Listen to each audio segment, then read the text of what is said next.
Todo bien, todo tranquilo.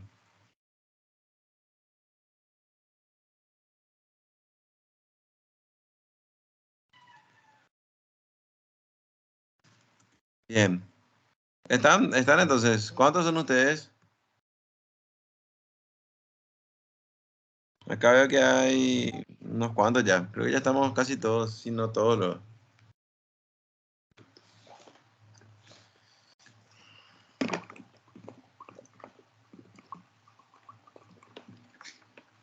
Vamos a empezar entonces, ¿sí? Sim, profe.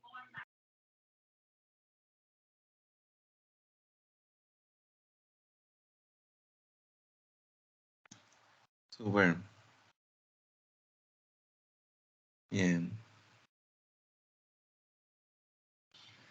Eh,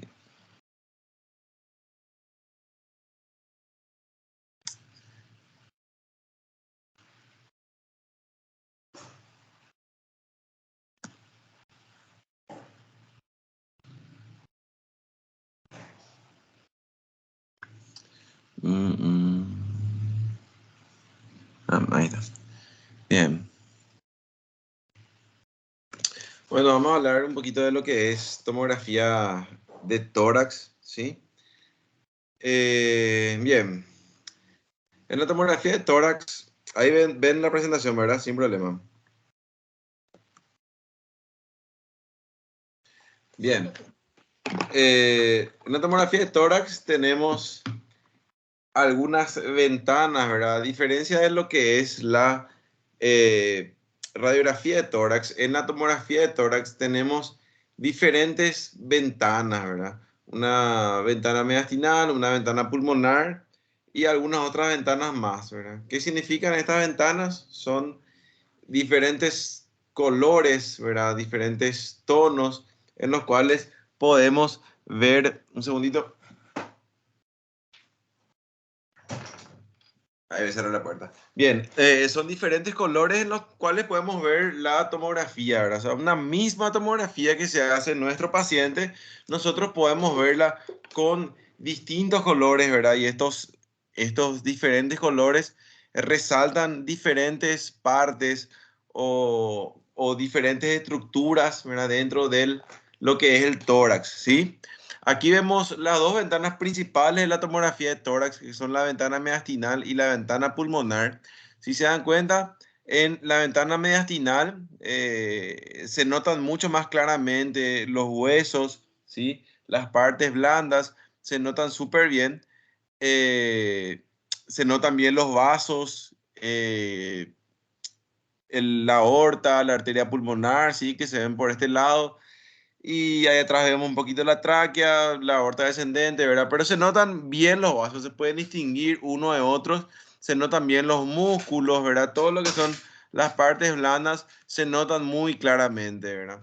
En cambio, en la ventana pulmonar vemos que se ve muy bien el pulmón en particular y las otras, el resto de las partes, ¿verdad? Se distinguen mucho menos, ¿sí? Tenemos el los músculos, los huesos, no se distinguen tan bien, ¿verdad? Y mucho más aquí en la parte mediastinal propiamente dicha, donde están los vasos pulmonares, ya los vasos pulmonares y la arteria, ya prácticamente no se ve nada, ¿sí? Entonces es muy difícil de distinguir. Entonces, cada cosa que vamos a ver, tenemos que utilizar una ventana distinta. Un segundito nomás, ¿sí? Un segundito nomás, ya estoy con ustedes. Un segundo. Heidi, salí a poner el documento que hablar con María y a esperar. Por favor. Anda a buscar rápido, amor. Bien, ya estoy con ustedes de vuelta. Bien, y lo que le decía, ¿verdad? En la ventana pulmonar entonces se ven menos los vasos pulmonares, se pueden distinguir menos, o sea, los vasos mediastinales. En cambio, si ustedes se fijan bien, las estructuras pulmonares se ven mucho mejor, ¿verdad? Aquí podemos ver los bronquios, podemos ver las arterias pulmonares ya dentro del pulmón, ¿sí? Podemos ver las fisuras pulmonares, ¿sí? No se notan demasiado bien, pero se pueden ver también.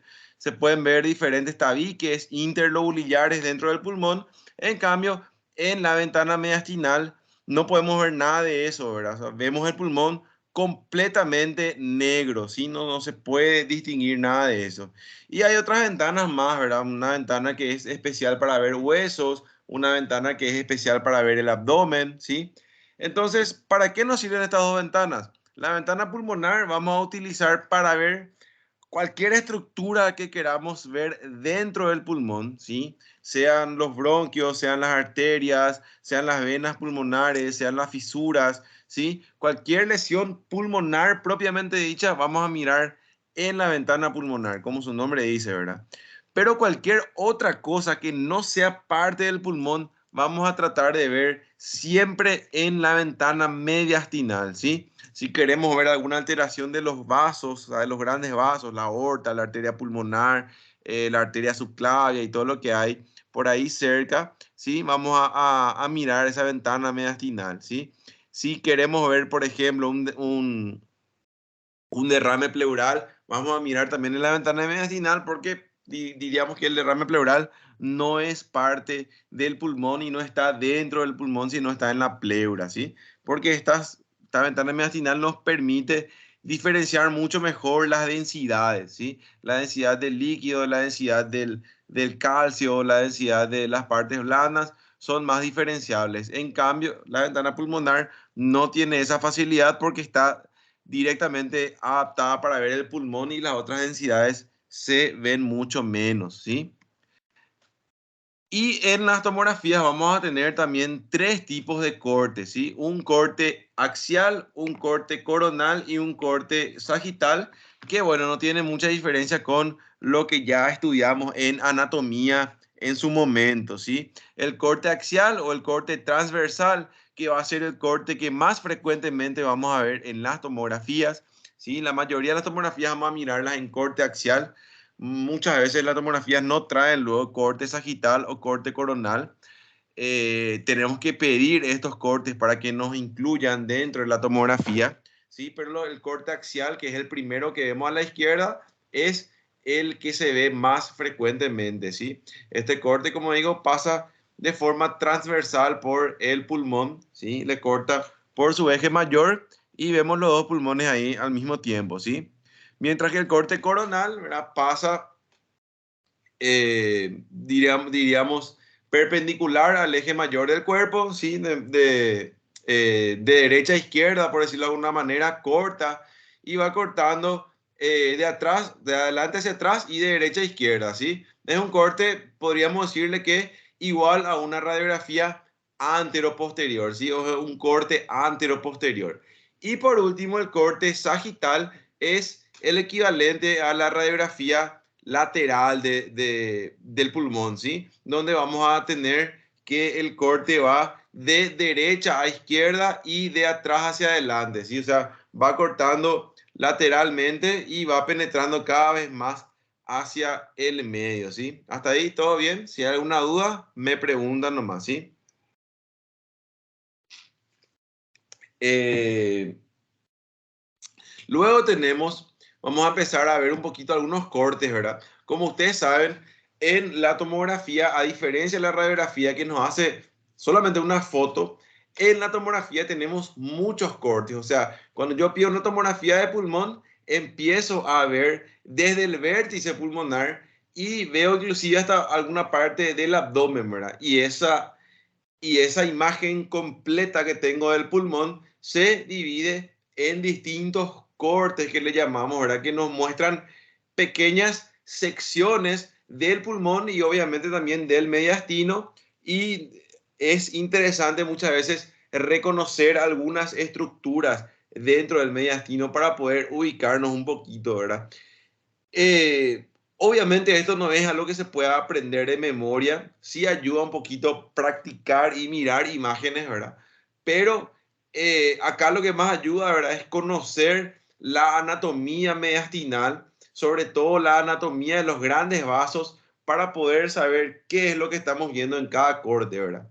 Este es un corte bastante superior, ¿verdad? Podríamos decirle que es un corte que está relativamente cerca del cuello, ¿verdad? Podríamos decirle que es un corte que está un poquito por debajo de los vértices pulmonares, donde vemos estructuras óseas. Las dos C que vemos ahí son las clavículas, ¿verdad? O el extremo medial o external de las clavículas, ¿sí? La M que se ve más anterior es el manubrio external, ¿sí? Por detrás de todo vemos la vértebra, obviamente, con las dos costillas que van saliendo de esa vértebra. La T que marca la tráquea, que vemos con una densidad, obviamente, aire, porque está llena de aire la tráquea. Y en el medio de la tráquea y lo que sería la parte ósea, ¿verdad? Y el esternón, vemos todo el contenido del mediastino, ¿verdad? Donde vemos que la BCB, que se ve más a la izquierda, es la vena brachiocefálica, en este caso izquierda, ¿sí? Aquí también vemos la vena brachiocefálica derecha, ¿sí? Tenemos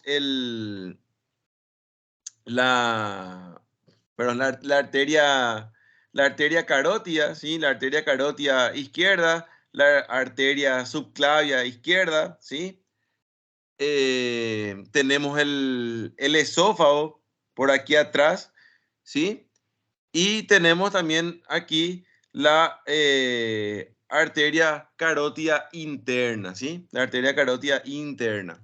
¿Está? Entonces, conforme vayamos bajando, ¿verdad? Vamos a ir viendo diferentes cosas, ¿verdad? Y muchas veces tenemos que fijarnos en los diferentes cortes, en la continuación de esos cortes para poder ver qué relaciones tiene ese vaso, ¿verdad? Porque por ahí voy a mostrar esto, obviamente tiene todos los nombres, ¿verdad? Pero va a ser un poquito difícil localizar, pero en cambio si yo voy siguiendo así los diferentes cortes y voy siguiendo el trayecto de cada uno de esos vasos, va a ser mucho más fácil poder diferenciar uno de otro, ¿verdad? Aquí vemos un corte ya más bajo, donde vemos el arco aórtico, ¿sí? Vemos la vena cava superior, que se ve aquí a la izquierda. Este es un espacio pretraqueal donde hay normalmente ganglios linfáticos. La T que marca la tráquea. Por detrás de la tráquea siempre el esófago con un pequeño espacio aéreo ahí. Y un sector también prevascular donde se pueden ver normalmente ganglios linfáticos, ¿verdad? O sea, cuando esos ganglios están aumentados de tamaño, cuando los ganglios linfáticos crecen por una infección, por una tuberculosis, un linfoma, ahí vamos a ver esos ganglios aumentados de tamaño, ¿sí? Estas no son cosas que le voy a preguntar en el examen, es solamente para ir entendiendo cómo se relacionan las cosas y cómo comprender el mediastino, ¿verdad? Yo no le voy a poner una imagen en el examen que con una pregunta, ¿verdad? Para que reconozcan las diferentes estructuras, ¿verdad? De hecho, que yo no pongo ningún tipo de imagen en el examen, ¿sí? Eh, sí, a veces les pregunto algunos conceptos teóricos, ¿verdad? Pero no de esta parte en particular, ¿verdad? Esto es como una introducción nomás para ir ubicándonos un poquito, ¿verdad? Si seguimos avanzando en nuestra tomografía, obviamente una tomografía normal tiene mucho más cortes, ¿verdad? Yo puse acá los cortes más importantes nomás, ¿verdad? Vamos a ir viendo ya que acá, por ejemplo, el arco aórtico ya se dividió, o sea, el arco aórtico ya no se ve, perdón, se ve la aorta ascendente, se ve la aorta descendente, ¿sí? Se ve ya la tráquea que se está bifurcando. Recuerden que el arco aórtico pasa encima del bronquio principal izquierdo y aquí ya vemos que la tráquea se está bifurcando, está dando ya sus dos ramas, ¿sí? Un poquito más arriba probablemente veríamos la carina, ¿sí? La vena cava superior está aquí. Estas AAA y PAA son ramas de la arteria pulmonar que no son muy importantes, ¿verdad? Son muy secundarias. Y aquí tenemos un espacio también que se llama ventana aortopulmonar, que es lo que se ve en este sector, donde también todos estos espacios mediastinales donde no vemos vasos, normalmente están ocupados por ganglios linfáticos que obviamente tienen un tamaño muy pequeño, son difíciles de ver, pero cuando están agrandados es bastante interesante ir viendo, ¿verdad? Y esto para que vayan comprendiendo un poquito lo que le dije anteriormente. Todas estas imágenes que estamos viendo, ¿verdad? Son contrastadas, salvo esta, el resto son todas contrastadas. Esta es una imagen contrastada, o sea, tiene contraste. Al paciente se le inyectó un medio de contraste y es por eso que se ve con una densidad similar al hueso. Se ven los vasos mediastinales con una densidad similar al hueso porque están llenos de sangre que está transportando contraste, ¿verdad? Contraste yodado normalmente. Yodo es lo que se usa como contraste a nivel sanguíneo, ¿sí? Y como les decía anteriormente, todas esas imágenes que veíamos eran de la ventana mediastinal, ¿verdad? En cambio, si miramos un corte similar, ¿verdad? Que está prácticamente al mismo nivel que este de arriba, ¿verdad? Vemos ahí está la carina, esto que está marcado con CAR es la carina. No podemos distinguir los vasos, ¿verdad? O sea, si nosotros tratamos de ver el mediastino usando la ventana pulmonar o queremos distinguir el líquido de la condensación o queremos distinguir el líquido del aire o de alguna otra cosa, el líquido de la grasa, por ejemplo, que tienen densidades parecidas, es muy difícil, ¿verdad? En esta imagen no se pueden ver, o sea, no se distingue prácticamente las vértebras, no se distinguen las costillas y mucho menos todavía los vasos mediastinales. Sí, obviamente se ven los vasos pulmonares y se ven muy claramente porque están sobre un fondo negro que es el pulmón, ¿sí? Entonces, la ventana pulmonar solamente está adaptada para ver el pulmón y lo que hay dentro del pulmón, ¿verdad? Sean bronquios o sean vasos. Y para ver cualquier otra cosa, podemos usar la ventana mediastinal. Y si se dan cuenta, en esta ventana mediastinal prácticamente no se ve nada de lo que hay dentro del pulmón. Sí se ven algunos vasos pulmonares porque están usando contraste, ¿verdad? Pero no se distingue en ninguna otra estructura, o sea, el pulmón se ve como una masa completamente negra, ¿sí? Entonces, eso es para que puedan entender la utilidad de cada ventana, ¿verdad? Cada una tiene su función y siempre tenemos que mirar las dos ventanas, porque así como le dije cuando dimos la clase de radiografía de tórax, si nosotros solamente miramos la ventana pulmonar o solamente miramos la ventana mediastinal, se nos pueden pasar muchas cosas, ¿verdad? La costumbre que tenemos, ¿verdad? Es mirar siempre la ventana pulmonar y solamente la ventana pulmonar, ¿verdad? Pero es muy importante mirar también la ventana mediastinal porque de esa manera podemos ver algunas lesiones que por ahí no íbamos a poder distinguir con solamente la ventana pulmonar, ¿sí? Entonces, siempre mirar las dos ventanas, a pesar de que estemos buscando una lesión específica y todo lo demás, siempre mirar las dos ventanas porque podemos llevarnos alguna que otra sorpresa, ¿sí? Bueno, aquí un corte más bajo todavía en en la tomografía, ¿sí? Donde vemos este AA es la aorta ascendente, DA es la aorta descendente. Aquí vemos un espacio que se llama subcarinal, un espacio que se llama prevascular, donde una vez más les recuerdo que están presentes ganglios linfáticos, ¿sí? Aquí vemos el esófago que obviamente posterior a la bifurcación traqueal el esófago continúa porque tiene que llegar hasta el estómago. Aquí vemos el bronquio principal izquierdo, el bronquio principal, perdón, el bronquio principal derecho y el bronquio principal izquierdo, ¿sí? La arteria pulmonar, el tronco principal de la arteria pulmonar, la arteria pulmonar derecha y la rama izquierda de la arteria pulmonar, ¿sí? Y la vena cava superior. Y si seguimos, vamos a ver el corazón y demás cosas, ¿verdad? Pero, como le digo, esto no es una pregunta de examen, ni mucho menos, sino es para darle una idea de cómo más o menos ir relacionando una cosa con la otra, ¿verdad? Entonces es mucho más fácil que yo pueda encontrar o pueda entender qué es lo que estoy viendo si yo voy viendo los diferentes cortes, ¿verdad? Pues yo de repente veo un vaso, no sé qué vaso es, pero puedo ir bajando y encuentro que sale del arco aórtico y puedo concluir que es, por ejemplo, la arteria subclavia, ¿verdad? O veo un vaso y no entiendo bien si es la arteria pulmonar o es la arteria aorta, y en todo caso puedo mover el corte, puedo ir buscando otro corte donde yo vea, por ejemplo, esta imagen donde veo claramente que cuál es la aorta y cuál es la arteria pulmonar, y voy revisando si es que tiene o no tiene alguna continuación con lo que yo vi en cortes anteriores, ¿sí?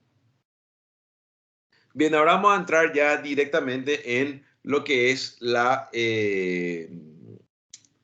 directamente lo que es la parte de anatomía y demás de la parte pulmonar propiamente dicha, ¿verdad? La parte que sí, digamos, entre comillas, que nos interesa más, ¿verdad? Hay un sustrato anatómico, podríamos decirle, que es muy interesante, que se nota particularmente con un tipo de tomografía que se llama tomografía de alta resolución, ¿sí? En la tomografía de alta resolución nosotros vamos a ver esta estructura anatómica, vamos a poder distinguir esta estructura anatómica que se llama eh, lobulillo pulmonar, ¿sí? El lobulillo pulmonar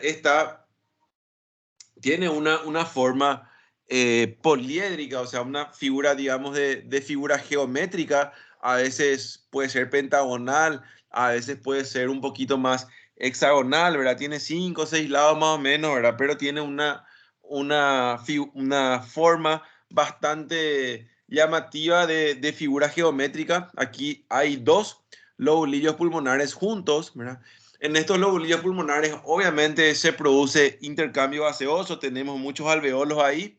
Este lobulillo pulmonar siempre tiene en su parte central, ¿verdad?, la llegada de un bronquio y de una arteria que nosotros estamos viendo aquí en color amarillo, el bronquio, y en color azul la arteria, ¿sí? Una rama ya pequeña de la arteria pulmonar, y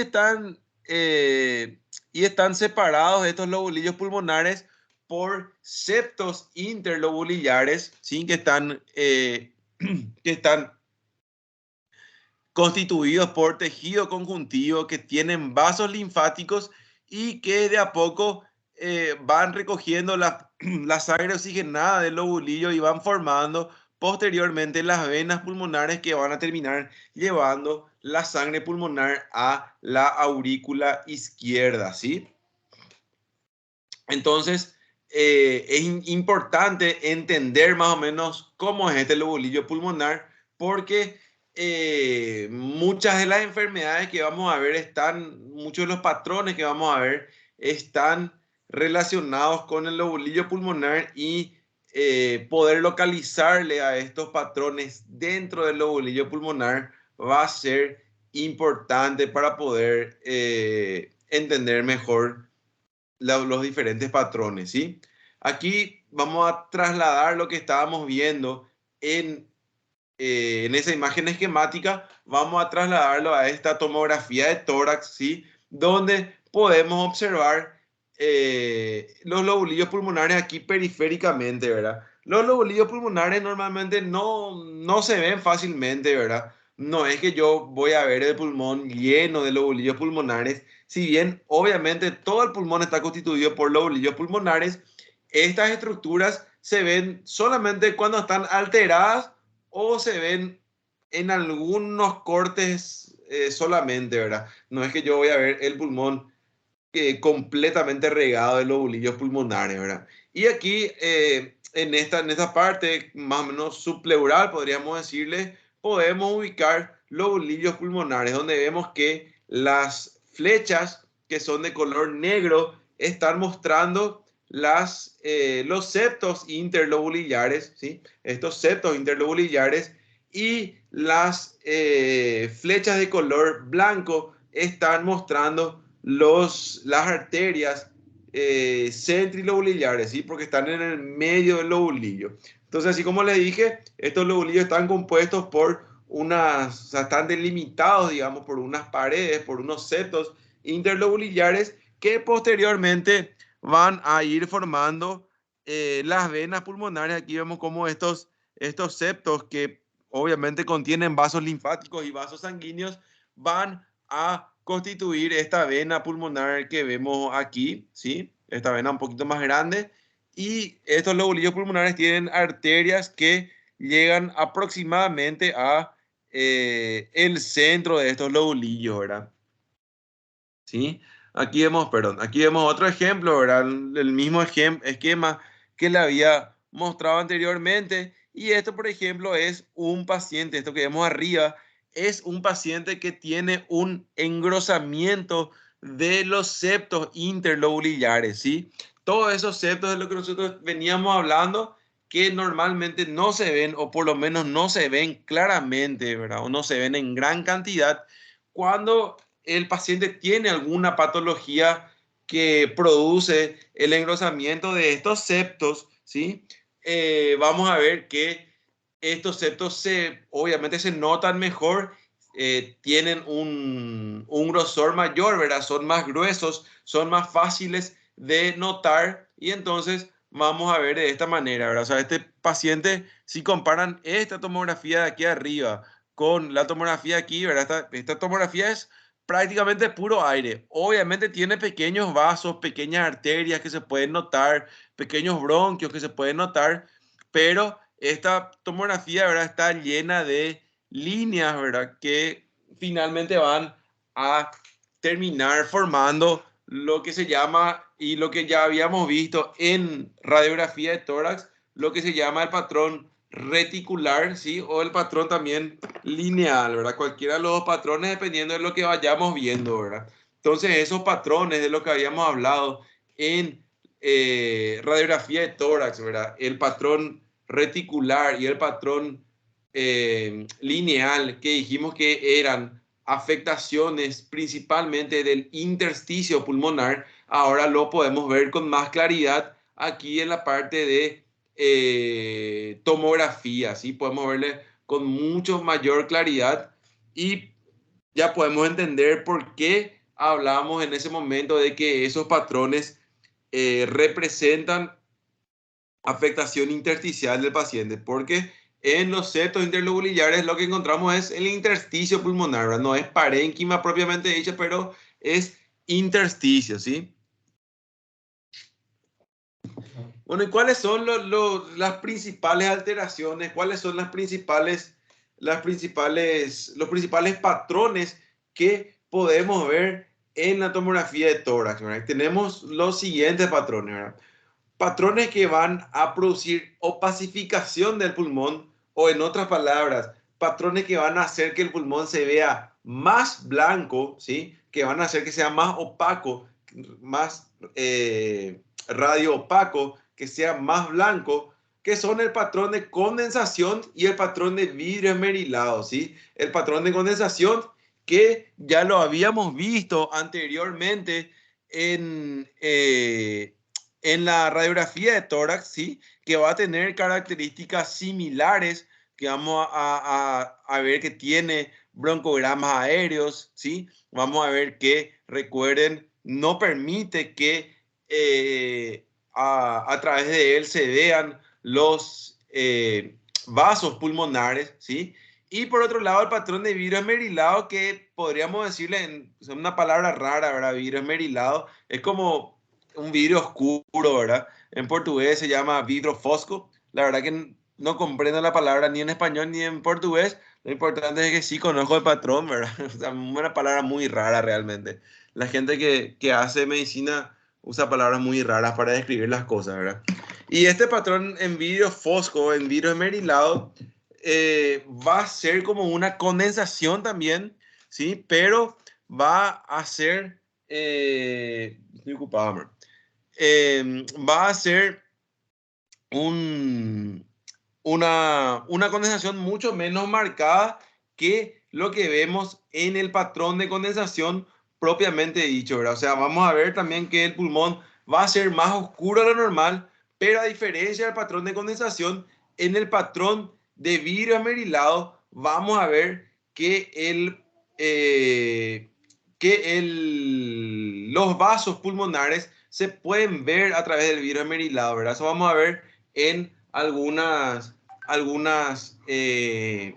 imágenes posteriores, ¿sí? Normalmente este vidrio esmerilado indica que el intersticio pulmonar y a veces también un poquito de los alveolos está con una inflamación activa, ¿sí? Cuando vemos vidrio esmerilado, podemos afirmar que el paciente está con una inflamación activa. Esta inflamación obviamente puede ser por muchas causas, ¿verdad? Puede ser por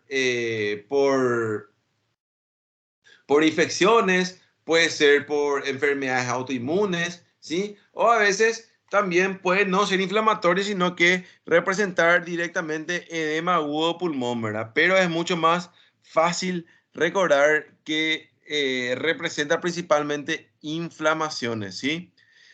Podemos tener, así como tenemos opacificación pulmonar, perdón, eh, donde el pulmón se ve más oscuro o más blanco, ¿verdad?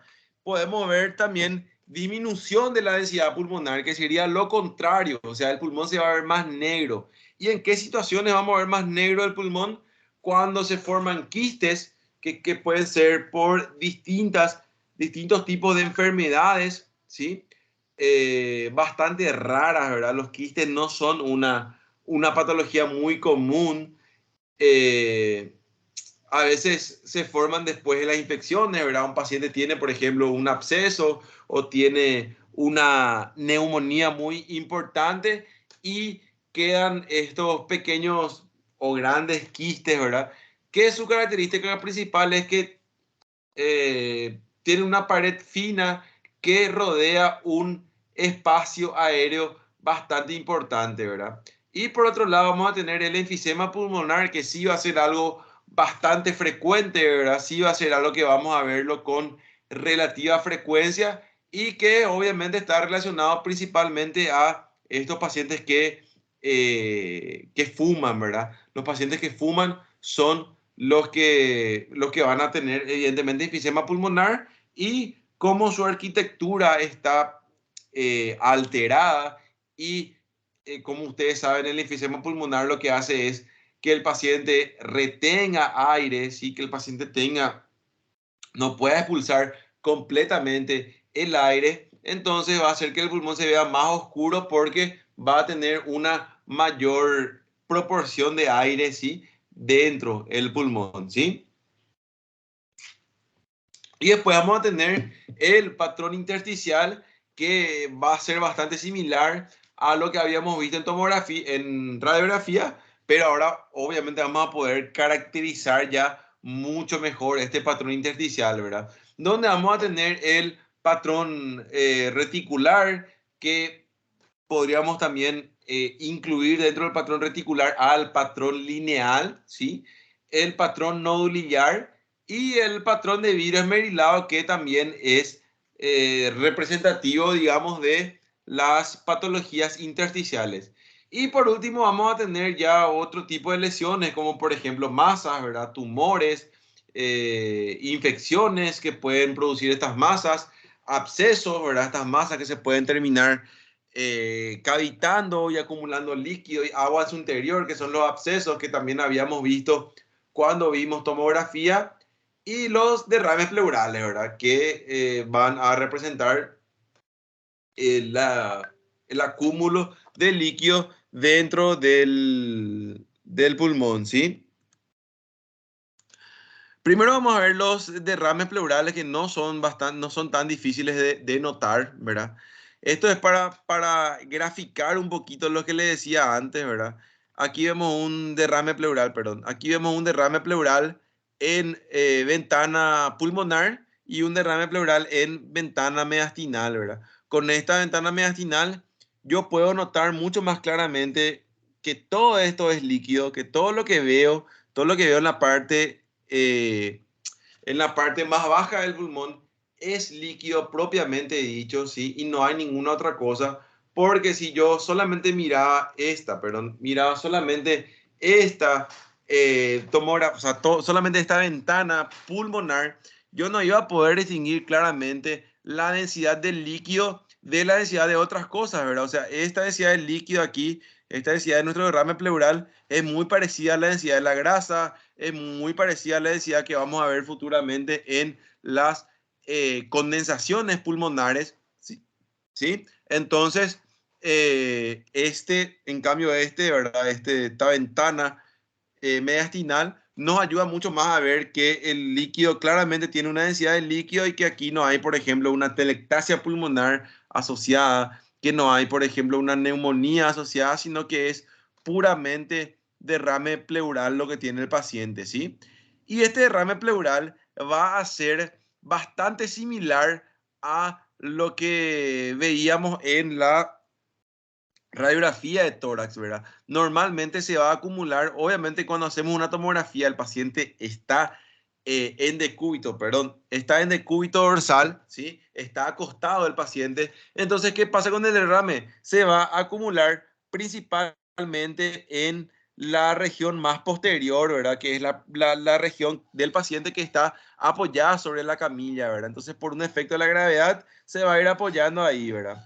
De la misma manera que habíamos visto en la radiografía, normalmente va a tener una forma de U, ¿sí? Va a tener una forma que va a ser cóncava hacia arriba, esa forma del derrame, y va a tener un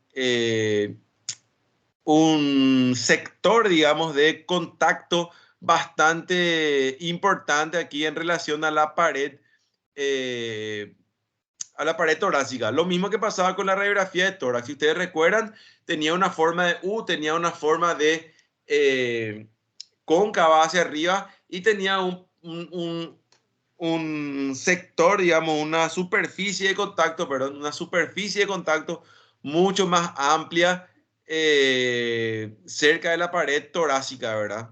Entonces, lo mismo va a ocurrir aquí en los derrames pleurales en tomografía. Aquí, por ejemplo, en esta imagen que vemos a la izquierda, esta es una imagen contrastada, así, porque por eso se ve el corazón tan intensamente coloreado, ¿sí? Pero lo que quiero que vean es que en esta imagen ustedes pueden ver que hay derrame pleural. Obviamente este derrame pleural es claramente bilateral, o sea, tenemos un derrame pleural del lado izquierdo y también del lado derecho, ¿sí? Pero lo que les quería mostrar realmente es que aquí ustedes pueden diferenciar claramente este derrame pleural, ¿sí? Que es toda esta parte que se ve aquí, de este, digamos, este pedazo, por llamarlo de alguna manera, ¿verdad? Este sector del pulmón que está atelectásico, ¿verdad? Este pulmón está atelectásico porque el derrame pleural le está comprimiendo, ¿verdad? El pulmón no puede expandirse porque el derrame pleural está ocupando su parte, ¿verdad? Su sector, podríamos decirlo de alguna manera, ¿verdad? Eh, entonces, esa es la utilidad de mirar el derrame pleural en la ventana mediastinal, ¿sí? Porque de esa manera yo puedo distinguir claramente lo que es derrame de lo que es pulmón, ¿verdad? ¿Por qué le digo esto? Porque en este caso, este sector del pulmón que está telectásico es muy pequeño, ¿verdad? Pero podría haber, por ejemplo, una telectasia que fuera mucho más grande, ¿verdad? Que agarrara la mitad de este derrame pleural y ahí yo voy a poder darme cuenta que la mayor parte de lo que yo estaba viendo era realmente atelectasia del pulmón y que el derrame pleural era algo secundario a la atelectasia, ¿verdad? O sea que no era lo principal el derrame, sino que la atelectasia era lo primero, ¿verdad? Entonces, esto es bastante interesante porque de esa manera podemos distinguir lo que estamos viendo, ¿verdad? O sea, podemos ver si hay neumonía con derrame, si hay solamente derrame, si hay atelectasia con derrame. Todo eso vamos a distinguir el,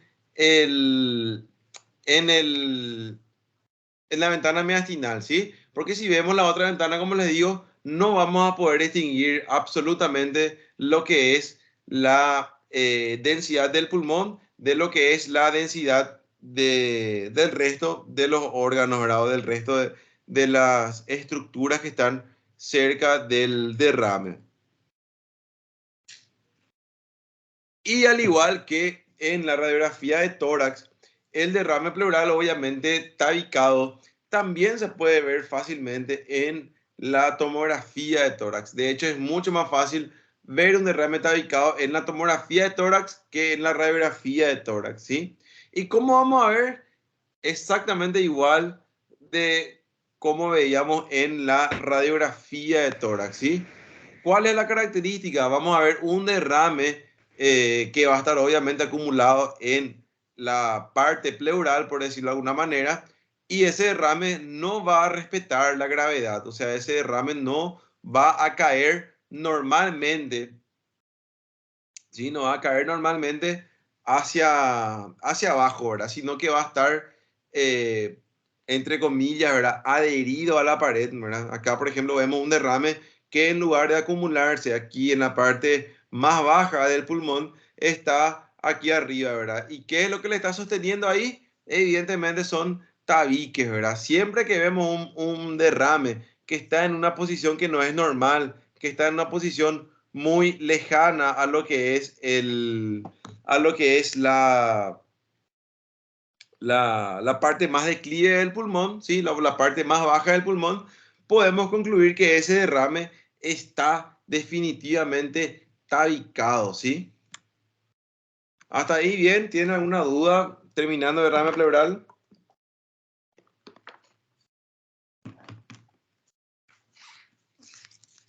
Bien, vamos a pasar a ver entonces el siguiente patrón que tenemos que conocer, que es el patrón de condensación, ¿sí? Aquí vemos, por ejemplo, un paciente con un edema agudo de pulmón, ¿sí? Si ustedes recuerdan, una de las cosas que puede producir o una de las patologías que puede producir edema agudo de pulmón es, perdón, una de las patologías que puede producir un patrón de condensación es el edema agudo de pulmón, ¿verdad? Algo muy interesante del edema agudo de pulmón, sobre todo en la tomografía, son dos cosas, ¿verdad? Siempre el edema agudo de pulmón, siempre la sobrecarga de líquidos va a ser más importante en la parte más inferior del pulmón, ¿sí? Cerca de las bases siempre va a estar, siempre va a ser mayor la congestión, ¿sí? Y en particular, algo que no se nota tanto en la radiografía, pero se nota mucho más en la tomografía, es que esta,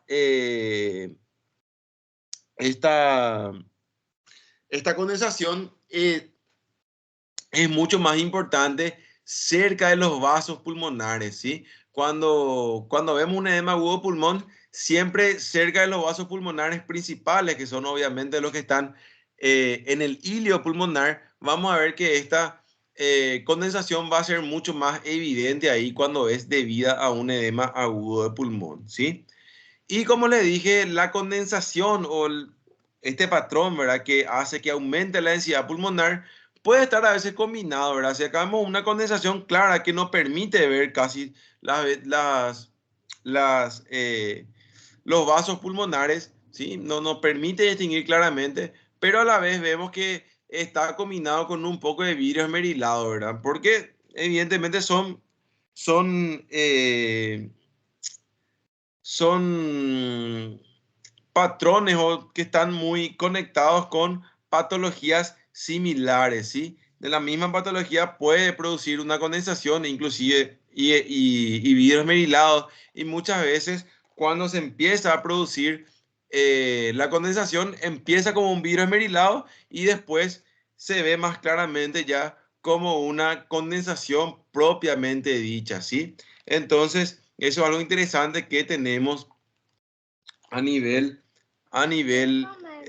sí, puedes comer, a nivel pulmonar, ¿está? Entonces empieza a veces como un vidrio esmerilado y después recién se va convirtiendo en condensación, cosa que no se puede ver claramente en la radiografía de tórax. O se ve condensación o no se ve nada, ¿sí?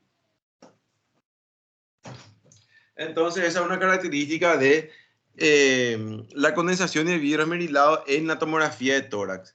Aquí vemos otra tomografía de tórax donde también el paciente tiene una condensación, ¿verdad? Y vemos que esta condensación es mucho más marcada a nivel del lóbulo inferior izquierdo, ¿sí? Vemos que tiene muchos broncogramas aéreos, varios broncogramas aéreos, Pero como le dije, esta condensación a veces puede estar, ¿cómo se dice?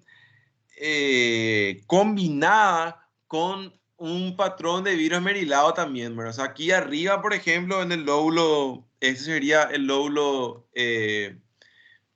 medio derecho, ¿sí? En el lóbulo medio derecho vemos que el paciente no tiene una condensación tan clara, e inclusive aquí en el lóbulo superior izquierdo no tiene una condensación tan clara todavía, sino que está iniciando la condensación y se ve como un vidrio esmerilado todavía, ¿verdad? Entonces, podemos ver que esta, que estas condensaciones, ¿verdad? Pueden obviamente tener diferentes fases, por decirlo de alguna manera, que se notan a veces muy claramente en la tomografía, ¿verdad? Y a veces puede haber más de un patrón al mismo tiempo en la tomografía, cosa que evidentemente en la radiografía no se ve tan claramente, ¿verdad?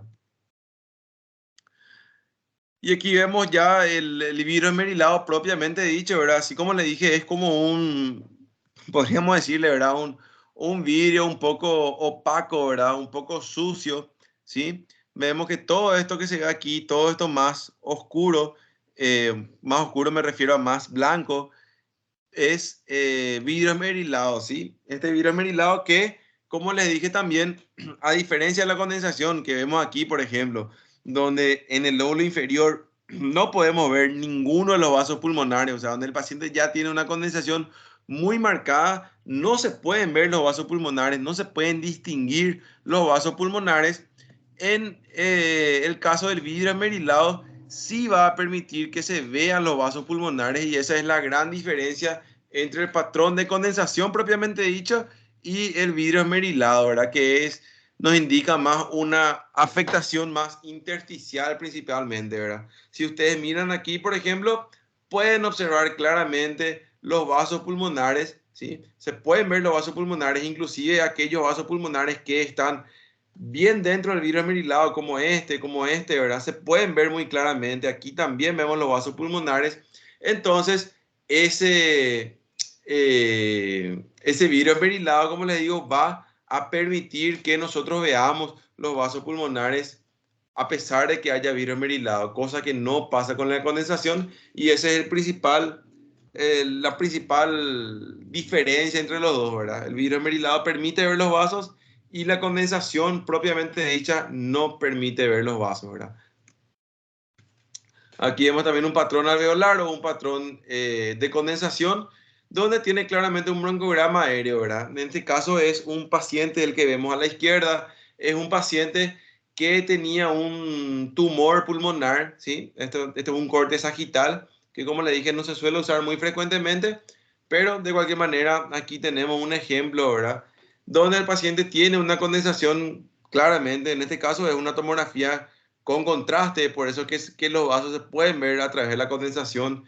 El único caso en el que los vasos se van a ver en una condensación es cuando el paciente o sea, se utilizó contraste para la tomografía, ¿verdad? Aquí pueden ver, por ejemplo, esto es un vaso, esto es un vaso, estos son vasos, ¿verdad? Son ramas de la arteria pulmonar, aquí vemos probablemente ramas de la aorta, aquí vemos la aorta descendente, o sea, todo esto está pintado con contraste y es por eso que obviamente podemos ver dentro de la condensación, pero si no estuviera pintado, como es el caso aquí de la derecha, en un paciente que tiene una neumonía, no se ven los vasos, ¿verdad? Y vemos el broncograma aéreo claramente, ¿verdad? Marcado ahí en el medio de la neumonía. Y esto que vemos aquí, que está marcado con una D en cada lado, es el derrame pleural, ¿sí? Que como les dije, tiene una forma de U, tiene una forma cóncava hacia arriba y cuando llega cerca de la pared torácica tiene un contacto más importante. Esto no quiere decir que esté tabicado, sino que es la forma normal y natural del derrame pleural, ¿verdad? Y aquí se puede ver claramente lo que les venía diciendo antes, ¿verdad? Se puede ver bien lo que les venía comentando, que si nosotros miramos aquí y miramos este derrame pleural, es muy difícil de distinguir de esta condensación. Sí, acá en esta tomografía se ve un poquito más blanca la condensación, pero si estuvieran juntos uno con otro, difícilmente ya vamos a poder distinguir uno de lo otro, ¿verdad? O sea, si esta condensación hubiera sido más abajo, ¿verdad? O más posterior en este caso, y hubiera estado aquí donde estaba este pulmón, entre comillas, sano, ¿verdad? Nosotros no íbamos a poder distinguir qué parte de eso era condensación y qué parte era derrame.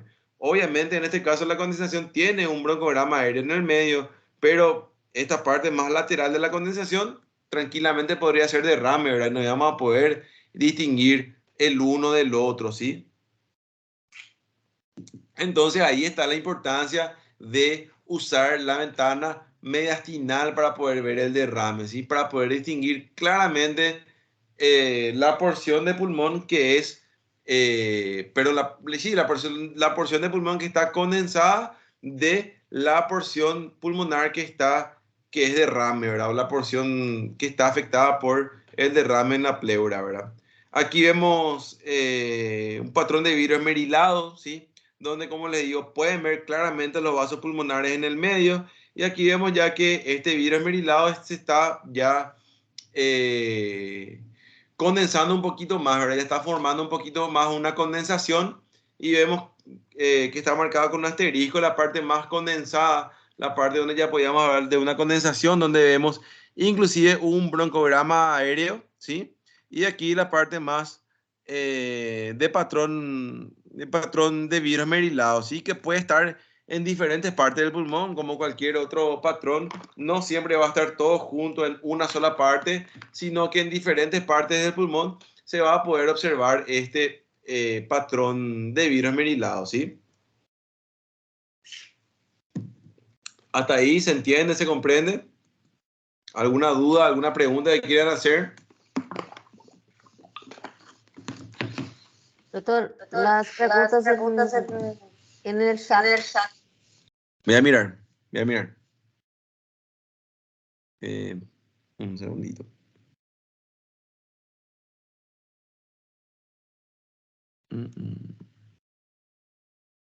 A ver.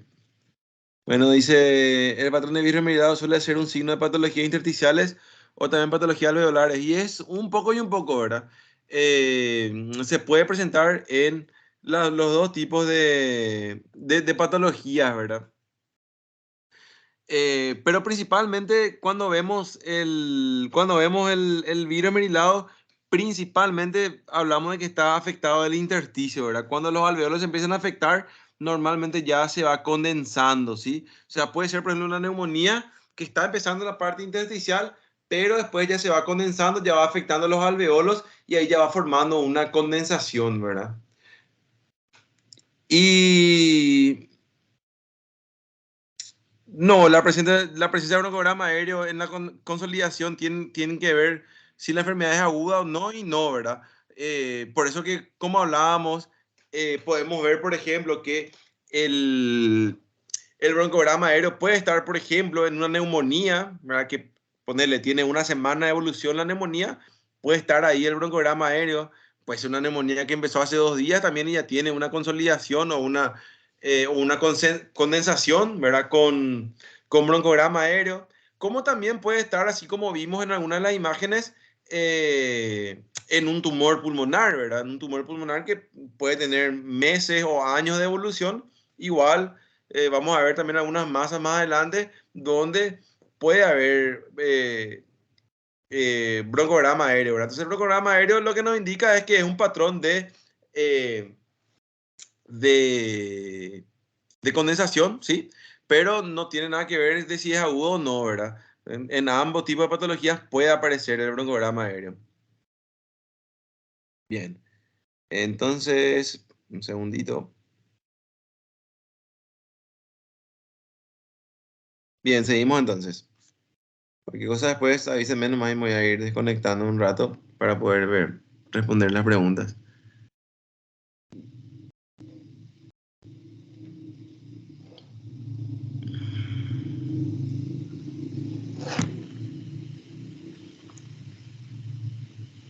Vamos.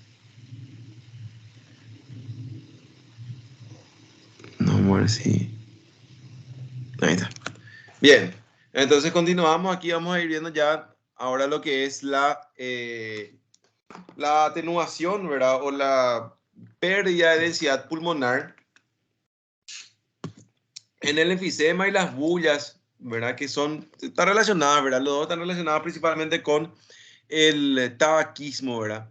Podríamos decirlo entre comillas, ¿verdad? Que este pulmón que está aquí es relativamente normal, ¿verdad? Y aquí vemos las bullas, ¿verdad? Pequeñas bullas que están rodeadas por una pared fina normalmente, ¿verdad? Esto también se le suele llamar enfisema periférico, ¿sí? O enfisema paraseptal, porque está cerca de la pleura y cerca de los septos, cerca de las divisiones pulmonares. El enfisema paraseptal se localiza principalmente cerca de las fisuras y cerca de los rebordes pleurales, ¿verdad? Y si comparan, por ejemplo, esta no es la misma tomografía, ¿verdad? Son tomografías distintas de pacientes distintos. Si comparan esto, ¿verdad? Que se ve, llamémosle, un poquito más blanco, ¿verdad? Con esto que ven acá, ¿verdad? O mismo esta parte más blanca del paciente que está aquí cerca del mediastino, comparando con lo que se ve acá, ¿verdad? Donde es bastante más negro lo que se ve en el paciente. Y si se dan cuenta, tiene mucho menos estructuras. Obviamente se ven algunas venas, algunas arterias, pero hay mucho menos estructuras eh, dentro del pulmón, ¿verdad? O sea, acá vemos varias estructuras blanquecinas pequeñas, ¿verdad? Que son normales, ¿verdad? Son los pequeños vasos pulmonares, los pequeños tabiques pulmonares, ¿sí? Y cuando hay enfisema, toda esa arquitectura pulmonar termina distorsionada y prácticamente hay solamente aire, ¿verdad? O sea, todas las paredes alveolares se van rompiendo, van perdiendo su integridad y vemos casi todo el pulmón negro, ¿verdad? Vamos a ver otras imágenes, ¿verdad? Aquí, por ejemplo, ven, este paciente tiene pequeños, o sea, se ven apenas los septos interlobulares, pero principalmente el pulmón se ve negro, ¿verdad? Se dan cuenta la diferencia que hay con las otras tomografías que habíamos visto, ¿verdad? Aquí vemos que el pulmón eh, se ve prácticamente negro por completo, casi no hay arterias pulmonares que se puedan notar, no hay bronquios, o sea, no es que hayan desaparecido, pero hay tanto aire en el pulmón que se distorsiona completamente lo que vemos en la imagen, ¿sí? Se distorsiona completamente lo que vemos en la imagen porque hay eh, mucho aire en el pulmón, ¿sí? Pero el enfisema pulmonar no siempre va a verse de forma completa, en el sentido que no siempre va a agarrar completamente todo el pulmón, como vemos aquí, por ejemplo, ¿verdad? Vemos que este paciente eh, tiene todo su pulmón afectado por el enfisema, ¿sí? En cambio, aquí vemos, por ejemplo, que este paciente tiene como pequeños focos de enfisema, ¿verdad? Y lo que le diferencia al enfisema de los quistes, ¿sí? Es, eh, es la presencia de paredes, ¿verdad? El enfisema no tiene paredes, o sea, es todo negro y no hay ninguna pared que esté delimitando el sector enfisematoso del sector que no está enfisematoso, ¿verdad? En cambio, en los quistes vamos a ver que sí tienen paredes, ¿verdad? Aquí lo mismo, ¿verdad? Por más que hay muchas lesiones, muchos focos de lesiones, ¿sí? Donde vemos que son un poquito más negras, ¿verdad? Varios puntos negros. Estos puntos negros no tienen una pared muy marcada, ¿verdad? No vemos que haya una pared que divida claramente la parte afectada de la parte no afectada, ¿verdad? Eso es típico del enfisema, ¿verdad? Y como le digo, el enfisema se puede ver de muchas maneras. O sea, se puede ver el enfisema paraseptal que está cerca las, eh, de las, de los septos, tabiques, de la pleura. Y el enfisema, este es un enfisema centrolobulillar, por ejemplo, pues tiene varias pequeñas lesiones que están principalmente en el medio del lobulillo, ¿verdad? Pero no tiene paredes que le dividan del resto del pulmón, o sea, son simplemente quistes enormes que se forman y no tienen paredes que le dividan, ¿sí? Aquí vemos también, este es un paciente con un enfisema paraseptal que, como le dije, eh, sí se ve, cerca de los septos se ven un poquito de paredes porque todos estos septos, de hecho, son paredes pulmonares, ¿verdad? pero ven que en la mayoría de los casos se ve muy poca pared, ¿verdad? No hay una división clara. Y como le dije, este enfisema paraseptal va a estar localizado principalmente cerca de las fisuras pulmonares, ¿sí? Cerca de las regiones pleurales, tanto a nivel del mediastino, ¿verdad? Tanto a nivel de la parte paramediastinal, ¿verdad? Al lado del mediastino, como también de la parte subpleural, ¿sí? En cambio, cuando veamos quistes, ¿verdad? Vamos a ver que estos quistes tienen una pared mucho más marcada, ¿verdad? Es mucho más evidente y está, podríamos decirle que claramente dividido de lo que es el resto del pulmón, ¿verdad? Normalmente, otra cosa que es útil, obviamente, ¿verdad? Para distinguir es si el paciente es o no es tabaquista, ¿verdad? Eso siempre nos va a ayudar. O sea, cuando nosotros veamos una imagen, nunca vamos a ver la imagen sola, ¿verdad? Siempre vamos a preguntarle al paciente sus antecedentes y vamos a tratar de que eso nos dé alguna pista para encontrar, ¿verdad? Pero como le dije, los quistes son bastante raros, no son algo muy frecuente, pero tienen así, como le digo, una pared bastante fina que rodea a la lesión pulmonar en particular, ¿sí? Aquí vemos más quistes. Ven que tienen paredes, o sea, no es una lesión que se continúa claramente y inclusive en algunas partes, ¿verdad? Se ven bastante grandes estos quistes, ¿verdad? Eh, Perdón, bastante gruesa la pared de estos quistes, pero no son lesiones que se continúan directamente con el resto del parénquima pulmonar, ¿verdad? Sino que son lesiones muy bien delimitadas del resto del parénquima, ¿verdad? O por lo menos algunas de las lesiones están bien delimitadas. En el caso del enfisema, la mayoría o todas las lesiones están completamente al aire libre, digamos, ¿verdad? Están ahí en contacto con el resto del parénquima, ¿sí? Hasta ahí lo que es la parte de enfisema. Estoy viendo si no hay alguna pregunta más. Parece que no. Entonces vamos a continuar. Les voy a compartir de vuelta la pantalla. Bien. Y vamos a la parte más ya intersticial, ¿sí? Donde vamos a empezar a ver estos patrones de lo que ya habíamos hablado, como le dije, en tomografía, en radiografía de tórax, perdón, ¿sí? Donde tenemos el patrón lineal, también llamado patrón septal, ¿verdad? Donde vamos a tener las líneas A, B y C de Kerley, que ya habíamos hablado en radiografía, que las más fáciles de ver son las líneas A y B.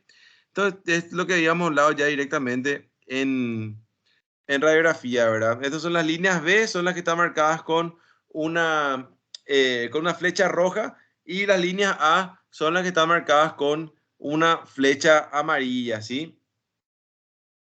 Y este patrón lineal es típico del edema agudo de pulmón, es lo más frecuente.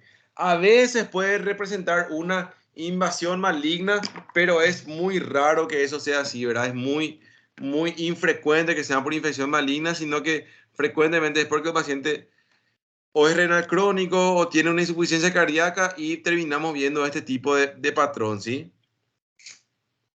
Y el patrón que sí ya es más interesante es el patrón reticular, que como ya saben ustedes, tiene una apariencia de red, ¿sí? Ya habíamos visto en la radiografía de tórax el patrón reticular, que tiene una forma de red de pequeñas líneas que se entrecruzan entre sí, ¿sí? Y por último, el patrón nodular, le voy a ir mostrando en la radiografía, ¿sí? El patrón reticular básicamente se forma cuando los septos interlobulillares están engrosados y, como les mostré ya antes, ¿verdad? Ese es el patrón reticular, o se ven múltiples líneas dentro de la tomografía de tórax, ¿sí? Muchas líneas que se van cruzando entre sí, bastante fácil de ver. Después, cuando vayamos viendo ciertas patologías, vamos a ir viendo este patrón. Y por último tenemos el patrón nodular, que se compone de pequeños nódulos, pequeños puntos, que pueden ser de diferentes tamaños, obviamente. En la tomografía al patrón nodular, algo que no hacíamos en la radiografía, en la tomografía vamos a terminar clasificándole a este patrón nodular como según la localización que tienen, ¿verdad? Y cómo distinguimos esta localización es la localización dentro del lobulillo, ese es el que habíamos hablado, ¿verdad? Y estos lóbulos entonces van a ser centrilobulares perilinfáticos o aleatorios, ¿verdad? Centrilobulares van a ser los que están localizados en la parte central del lobulillo. Perilinfáticos van a ser algunos que se van a distribuir en los septos, ¿sí? O sea, cercanos a los septos y en las zonas subpleurales y perivasculares. Y los aleatorios van a estar distribuidos en cualquier parte, básicamente. Eso le voy a ir mostrando ahora, ¿sí? Este, por ejemplo, es un patrón nodular que está distribuido de forma random, está distribuido de forma aleatoria, ¿sí? Vemos que hay nódulos cerca de la pleura, nódulos que están distribuidos en cualquier parte, pero no tienen un patrón evidente, ¿verdad? Están simplemente esparcidos por todo el pulmón y no respetan ninguna de las estructuras, ¿verdad? Estos nódulos random son típicos de las metástasis y de las infecciones granulomatosas, como por ejemplo, perdón, como por ejemplo la tuberculosis o las infecciones fúngicas, ¿verdad? Las infecciones por hongos. Este es un patrón nodular, un patrón también random que está ubicado en cualquier parte, que tenemos nódulos que están cerca de la pleura, nódulos que están en el medio del pulmón, nódulos que están por todas partes, un patrón random en un paciente con metástasis, ¿sí? Pero solamente mirando lo que es la tomografía es muy difícil de distinguir si es metástasis o si es una, una tuberculosis, ¿verdad? Lo que podemos decir es que es un patrón de nódulos random, ¿sí? Bien, a ver un poquito si tengo acá la imagen. Un segundito. Estos son lo que les decía, ¿verdad? Los nódulos de distribución aleatoria. Tienen una distribución por todo el pulmón, no tienen una distribución regular, o sea, pueden estar muy juntos, pueden estar separados, pueden confluir, pueden estar cerca, no respetan nada, ¿verdad? Están cerca de la pleura, pueden estar cerca de la zona vascular, pueden estar en la región de las fisuras, o sea, están distribuidos por todo el pulmón sin que haya ningún patrón evidente, ¿sí?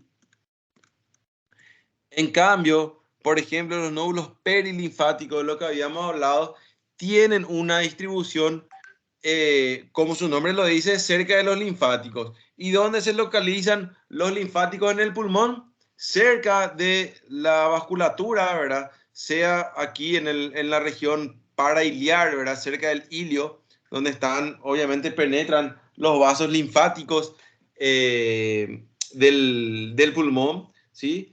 También están localizados cerca de la pleura, puede ser en las regiones subpleurales más periféricas o cerca de las fisuras donde también hay pleura evidentemente, ¿sí? O pueden estar localizados directamente en los tabiques interlobulares, ¿sí? Entonces, en todos los lugares donde hay intersticio pulmonar, que obviamente está presente los vasos linfáticos, en todos esos sectores van a estar presentes los ganglios perilinfáticos, ¿sí? Y estos ganglios linfáticos son más típicos de algunas enfermedades relativamente raras que se llaman, o sea, una en particular que es la sarcoidosis, ¿sí? La sarcoidosis, que es una enfermedad autoinmune bastante rara, ¿verdad? No es algo muy frecuente. Y la otra enfermedad que nos puede producir estos nódulos perilinfáticos es o son las metástasis, ¿verdad? Las pequeñas metástasis pulmonares que obviamente llegan al pulmón a través de los vasos linfáticos, ¿sí? Entonces, estos nódulos perilinfáticos van a estar relacionados con la sarcoidosis o con las metástasis. Y así como le dije, ¿verdad? Pueden tener localizaciones subpleurales que están indicados por las flechas amarillas en las fisuras pulmonares, ¿sí? En los tabiques, que está mostrado aquí en la flecha azul, nos muestra nódulos sobre los tabiques, o en la región peribroncovascular, que es, digamos, cerca de las arterias principales, que es lo que vemos aquí marcado por las flechas rojas, ¿verdad? Bien, esto es un poquito de lo que les dije, ¿verdad?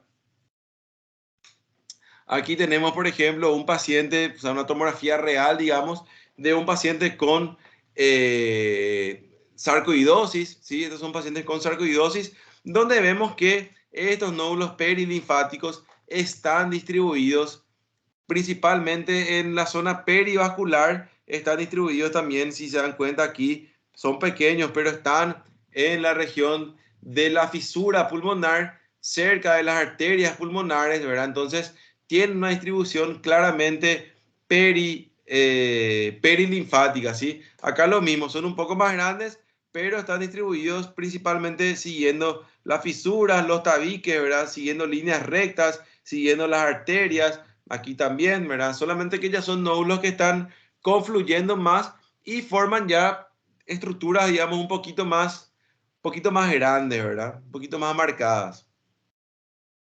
Aquí también vemos un paciente que tiene unas metástasis pulmonares y vemos que esos nódulos están distribuidos principalmente en la zona de los tabiques, ¿verdad? Vemos que están interconectados por tabiques y de repente aparece un nódulo un poco más grande ahí, ¿verdad? De repente en los diferentes tabiques van apareciendo estos nódulos y aquí particularmente cerca de la zona que es, digamos, la zona perivascular, vemos que hay nódulos ya mucho más grandes, ¿verdad? Lo mismo acá, ¿verdad? En los tabiques aparecen estos nódulos y no respetan tampoco la pleura, ¿verdad? Vemos que cerca de la pleura hay nódulos bastante importantes, ¿verdad? Lo mismo acá. Vemos nódulos cerca de la pleura también, ¿verdad? Son pequeños, pero están ahí presentes los nódulos. Lo de la distribución aleatoria que ya les avisé, ya les dije, ¿verdad? Que están relacionados principalmente con infecciones y con algunas metástasis, ¿sí? Que están distribuidos de forma aleatoria por todas partes. Y bien, esta es otra imagen con nódulos aleatorios, están distribuidos por todas partes, no respetan la pleura, hay nódulos cerca de la pleura, pero están básicamente por todas partes, ¿verdad? Y por último tenemos los nódulos centrilobulares, que son los que están localizados en relación con la zona más central del lobulillo, ¿sí? A esa zona donde llegan la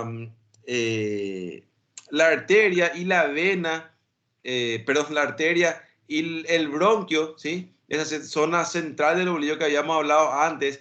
Y la forma de distinguirle a estos, perdón, a estos, no, a estos nódulos del resto de los nódulos es que estos nódulos respetan claramente las zonas pleurales, ¿verdad? Ven que aquí, por ejemplo, está la fisura y los nódulos están relativamente lejos de la zona de la fisura. Lo mismo aquí, en la zona más periférica, los nódulos están relativamente lejos de la pleura. En cambio, en las otras imágenes que habíamos visto, los nódulos estaban bien cerca de la pleura, ¿verdad? Y estos nódulos centrilobulares pueden tener diferentes morfologías, ¿verdad? O sea, pueden ser varios nódulos en un mismo, eh, en un mismo lobulillo, ¿verdad? Donde forman como unas pequeñas florcitas, ¿verdad? Unas pequeñas flores con nódulos que están cercanos unos a otros, ¿sí? Tenemos también este patrón que se llama patrón de, ¿cómo se llama? Patrón de, en español, patrón de árbol en brote, donde vemos que estos nodulillos forman como unas ramas que se van bifurcando, por eso se llama como un árbol que está brotando, ¿sí? O directamente ser redondeados como todo el resto de los nódulos, ¿sí? Aquí vemos nódulos centrilobulares, ¿sí? Donde ven, como le dije, que los nódulos están con un, digamos, tienen un espacio regular entre ellos, ¿verdad? Hay relativamente mucho espacio entre ellos. Aquí ya están confluyendo un poquito más, pero son un poquito más regulares y sobre todo respetan claramente la pleura. Si ustedes miran esto, si miran rápido esto, ¿verdad? Me van a decir cuál es la diferencia entre esto y el patrón random, ¿verdad? Pero si ven, la pleura está claramente respetada. Van a ver que debajo de la pleura no hay ningún nódulo. O sea, hay un espacio entre la pleura y los pequeños nodulitos, ¿sí? Y normalmente estos nódulos, como están localizados directamente en el sector más central del lobulillo, entonces vamos a ver que estos nódulos, ¿cómo se dice? Tienen un espacio regular entre ellos, ¿verdad? O sea, hay un nódulo, hay un pequeño espacio, otro nódulo, un espacio similar y van apareciendo esos nódulos de esta manera, ¿sí? Y estos nódulos están principalmente relacionados con infecciones pulmonares y con una patología en particular que se llama neumonitis por hipersensibilidad, que vamos a desarrollar más adelante, ¿verdad? Entonces, las patologías que producen nódulos son principalmente las infecciones, por ejemplo, la tuberculosis y o sea, nódulos centrilobulares y la neumonitis por hipersensibilidad. Aquí lo mismo, ¿verdad? Se dan cuenta que a pesar de que hay muchos nódulos y que están distribuidos por todo el pulmón, vemos que son más agradables de ver, por decirlo de alguna manera, ¿verdad? Son mucho más ordenados que el resto de los patrones, ¿verdad? Tienen un orden mucho más evidente y tienen distancias similares entre sí, ¿verdad? No varían mucho sus distancias, ¿sí? Y aquí vemos el patrón de árbol en brote, ¿verdad? Este patrón de árbol en brote es prácticamente 100% seguro de que es por infecciones, ¿verdad? Cuando vemos árbol en brote, directamente podemos hablar de que el paciente tiene alguna infección, ¿verdad? Y aquí como ven, ¿verdad? Se ve como una rama y una rama que va dando otras ramas y las pequeñas hojas del árbol, ¿verdad? O sea, supuestamente eso es lo que tenemos que ver. Y así se ve cuando vemos de un poquito más lejos, ¿verdad? Vemos como unos pequeños nódulos redondeados que están interconectados por algunas líneas, ¿sí? Eso es lo que se ve en el patrón de árbol en brote. ¿Hasta ahí tienen alguna duda para ir terminando lo que es lo que es la parte de nodular? Voy a revisar el chat. Si tienen alguna duda me pueden escribir ahí. Entonces ahora voy a mirar un poquito.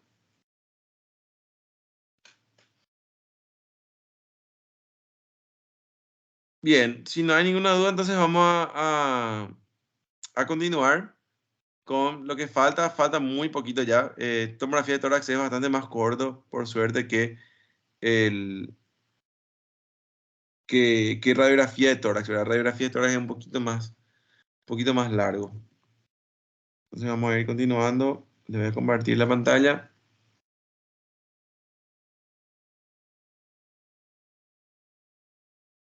Ahí ven, ¿sí? Sí, doctor. Dale, perfecto.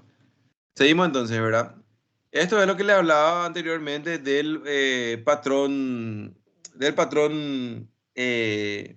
reticular, ¿sí?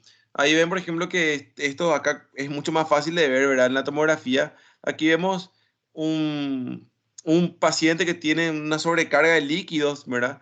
Y donde vemos eh, un engrosamiento septal interlobulillar, ¿sí? Vemos todos los septos interlobulillares que están engrosados y forman una imagen similar a una red, ¿verdad? Pues son varias líneas que se van cruzando entre sí y forman un patrón que se llama reticular, ¿verdad? O básicamente que tiene que ver con una forma de red, digamos, ¿verdad? Siempre que vean estas líneas entrecruzadas, a veces puede ser, este por ejemplo es un patrón demasiado lindo, ¿verdad? Pero obviamente a veces vamos a ver patrones que también tengan forma de red, pero sean mucho menos evidentes que este que estamos viendo acá, ¿verdad? No todas las veces vamos a ver patrones tan lindos, ¿sí?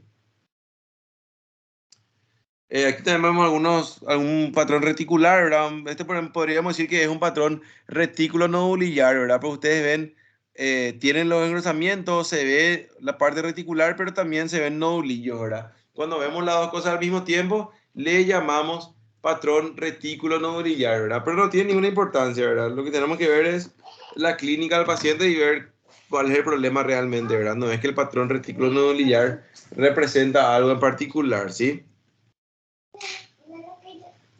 Un ratito, mi amor, estoy ocupado, ya viene mami. ¿Sí? Bien, después tenemos la panalización de la que ya habíamos hablado anteriormente, ¿sí? Qué bueno que es el panal de abejas. Es, como le dije, una lesión terminal del pulmón. Muchas de las patologías que tenemos en el pulmón terminan en panal de abejas, por ejemplo, la neumonitis por hipersensibilidad, la fibrosis pulmonar, todas esas son patologías que finalmente pueden terminar en panal de abejas si dejamos que vayan progresando, ¿verdad? ¿Y cómo vamos a ver este panal de abejas? Vamos a ver como varios espacios quísticos, ¿verdad? Pequeños quistes que se van encimando unos con otros, ¿verdad? Y o sea, terminan dando la apariencia de un panal de abejas, ¿verdad? Aquí, obviamente, si son pocos quistes no se nota tanto, pero aquí arriba, por ejemplo, se ve mucho más claramente que esto es similar a un panal de abejas, ¿verdad? Eh, aquí lo mismo, aquí vemos un panal de abejas, sobre todo aquí en la parte más lateral de la tomografía del paciente, ¿sí? Y aquí vemos algún patrón reticular también, ¿sí? Vemos varias líneas que se van entrecruzando. Entonces, este paciente probablemente empezó con un patrón reticular y después, ya cuando su enfermedad fue progresando, terminó desarrollando ya un panal de abejas, ¿sí? Aquí también pueden ver panal de abejas, ¿verdad? Vemos, tiene una forma literalmente de panal de abeja, ¿verdad? Es bastante parecido a un panal de abejas, es bastante acertada la descripción. Y como les digo, también pueden ver este patrón reticular aquí, ¿verdad? Vemos varias líneas que se van entrecruzando y van formando como una red. Así como siempre les digo, no es que en cada tomografía vamos a ver un patrón nomás y no va a tener nada de algún otro patrón, ¿verdad? Muchas patologías pueden producir diferentes patrones y una misma patología en una sola tomografía puede mostrar distintos patrones en simultáneo, ¿sí?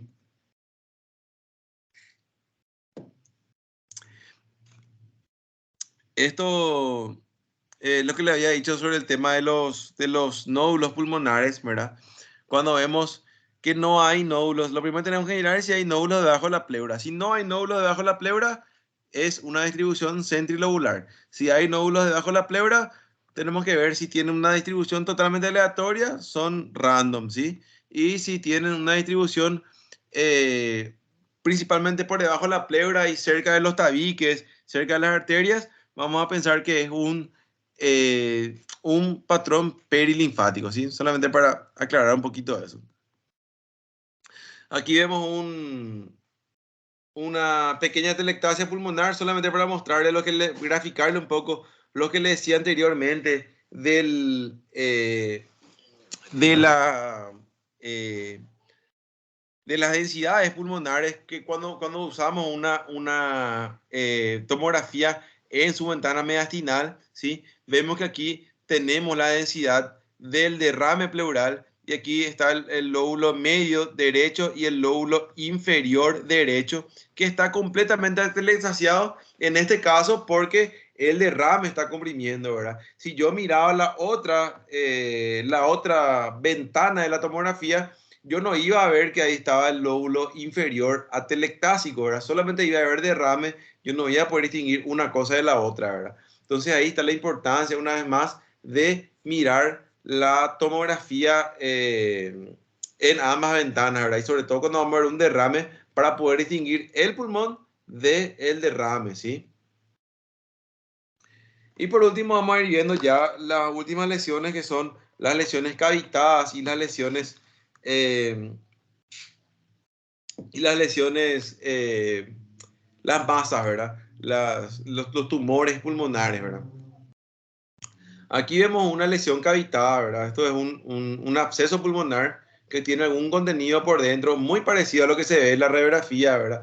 Una pared bien gruesa, ¿sí? Una pared bastante más gruesa de lo que habíamos visto antes y con un contenido principalmente aéreo en su interior, ¿verdad? No tiene nivel hidroaéreo, es una lesión cavitada, podríamos decir una cavidad, pero que en su momento puede obviamente también llegar a desarrollar líquido en su interior, ¿sí? Y aquí en el pulmón contralateral podemos ver un derrame pleural tabicado, que si no estaba tabicado, nosotros íbamos a ver que este derrame se iba a acumular principalmente aquí abajo, ¿sí? En la parte más baja del pulmón. En cambio, este derrame no se acumula en la parte más baja porque tiene justamente este engrosamiento pleural, este tabique pleural que le está formando como una cápsula y es lo que finalmente sostiene el derrame sin que el derrame se vaya a la parte más baja del pulmón, ¿sí? Aquí vemos la misma imagen, pero en la otra ventana, ¿verdad? En la ventana pulmonar, donde se ven más claramente otras estructuras pulmonares. Inclusive aquí vemos que no se notan varias de las lesiones que hay en el pulmón, ¿verdad? No se ve prácticamente nada. En cambio aquí vemos que el paciente ya está condensando aquí, ¿verdad? Ya está produciendo condensación aquí. Y vemos también que aquí no le rodea nada al absceso. En cambio aquí ya vemos que hay vidrio esmerilado asociado, ya hay pequeños nódulos, ¿verdad? O sea, ya hay una, un compromiso mucho más importante del pulmón, ¿sí? Aquí, por ejemplo, vemos una pequeña arteria pulmonar, pero aquí vemos mucho más claramente que el paciente ya está produciendo nódulos y está condensando a poco, ¿verdad? Entonces, por eso es tan importante mirar las dos ventanas pulmonares. En las dos cosas, pero las dos ventanas tomográficas, ¿verdad? En las dos cosas vamos a ver imágenes distintas, ¿verdad? Aquí vemos un absceso pulmonar, ¿sí? Una lesión cavitada con una pared bastante gruesa que tiene un nivel hidroaéreo, que es lo que está marcado aquí por la flecha roja, que tiene una pared bien, perdón, por la flecha negra, que tiene una pared bien gruesa y este aire en su interior, una pared bien gruesa que es lo que está marcando la flecha roja y tiene también ya un vidrio esmerilado que le está circundando, ¿verdad? Que como le dije, representa normalmente la inflamación del intersticio, que es lo que está marcado por la flecha blanca, ¿sí? Bien, los abscesos no tienen gran cosa para ver los abscesos, ¿verdad? Son simplemente eso. Después vamos a ir viendo, obviamente, absceso pulmonar, vamos a ver tuberculosis, vamos a profundizar más, pero no hay demasiado para ver, ¿verdad? Son lesiones que tienen una pared muy gruesa, a diferencia de los quistes y demás cosas que tienen pared muy pequeña, ¿verdad? Porque esto está relleno de aire, podríamos pensar que es un quiste, pero con lo gruesa que es su pared, podemos concluir que evidentemente es un absceso, ¿verdad? Y aparte, si se dan cuenta, los quistes tienen una pared mucho más regular, ¿verdad? Tienen una pared fina y regular, y en cambio, los abscesos tienen una pared más gruesa y más irregular, ¿verdad? Tienen estas formaciones, tienen pequeñas sobreelevaciones que en los quistes aparecen mucho menos, ¿verdad? Una pared mucho más uniforme en la pared de los quistes, ¿sí? Pero no hay mucho para ver, ¿verdad? Esos son básicamente lesiones con aire y agua, o aire y líquido, aire y pus por adentro, y no tienen gran secreto, ¿verdad? No hay mucho para ver. Y por último vamos a ver las masas pulmonares, ¿sí? Aquí vemos una imagen de una radiografía con una masa pulmonar, ¿sí? Y aquí vemos este mismo paciente con esta masa pulmonar a nivel del lóbulo, este sería el lóbulo medio, ¿sí? El lóbulo medio más o menos del pulmón derecho, ¿sí? Aquí vemos que esta masa, por ejemplo, probablemente sea maligna. Vemos que tiene un pequeño broncograma aéreo acá, muy pequeño, pero se nota, ¿sí? ¿Y cómo sabemos que esta masa probablemente sea maligna? Porque sus bordes son irregulares, son indentados sus bordes, o sea, tienen pequeñas elevaciones, tienen pequeñas, como pequeñas escotaduras, ¿verdad? Pequeños sectores del pulmón que entran dentro y aparte no respeta el parénquima alrededor, ¿sí? Tiene todas estos rayos, ¿verdad? Que son retracciones del parénquima, ¿verdad? O sea, está estirando el parénquima, está infiltrando el parénquima y está estirando el parénquima hacia sí mismo, ¿verdad? Entonces, esa es una característica muy llamativa de las masas pulmonares malignas, ¿verdad? Si esto fuera benigno, no iba a hacerle nada al parénquima, ¿verdad? Iba a ser regular y no iba a tener nada alrededor. Aquí vemos un ejemplo de eso, ¿verdad? Aquí vemos esta masa, este pequeño sería realmente un nódulo, ¿sí? Porque es pequeño, pero que es bastante pequeño, ¿sí? Y como vemos, tiene un borde bien regular, no altera el parénquima que está alrededor, no está estirando el parénquima. En cambio, aquí vemos una masa, perdón, vemos una masa con broncograma aéreo en el medio, ¿sí? Acuérdense que los tumores producen patrón de condensación